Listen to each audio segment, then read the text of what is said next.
Hey guys, what's up? I'm Lee and this is Mixed Martial Help. Today's video is some advice for you to help you with your breathing when you're striking.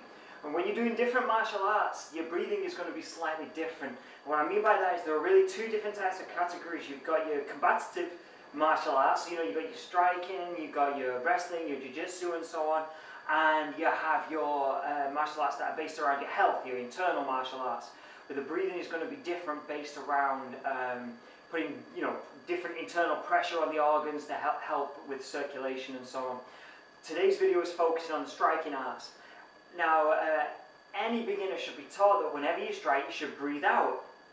And if you're not taught this, you should be able to see it really from watching people box, people fight professionally.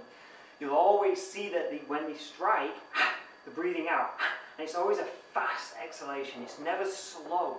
And you're never breathing in. It's like trying to shift a huge weight off your chest. You're going to struggle if you're going to try and breathe in while you're pushing. It's just not going to happen. But when you're striking, the way you breathe is important, because when I'm hitting, I'm at most risk of being hit back. Okay? That's when I'm most likely to be hit, is when I open up to throw a strike. I come into the striking range. So you want to be biting down on your gum shield ideally. If I'm in the pocket and I'm throwing shots, I don't want to be gasping for breath. If my jaw's open and I get hit, I'm going to be knocked out, and if not, maybe a broken jaw. So you want to be biting down on your gum shield when you're in here. Okay?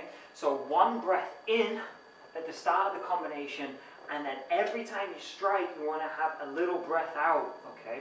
So if you're striking 4 times, you want to breathe in, and then out. Okay? 4 times. Don't want to breathe all your air out in one go. Now this is one of the reasons why most people are going to be breathing out through the mouth as well. Ideally, you want to be fit enough to breathe in and out through your nose. Okay? But you'll find as you start to push your level higher and higher, it's going to get real difficult until you start getting fit. So train yourself through the day to just breathe through the nose. But when you're throwing your combination, if you're getting out of breath, if you can't manage that, it's okay to breathe in through your nose and then out through the mouth. Okay? If you're really getting out of breath, step back. Slow it down, yeah?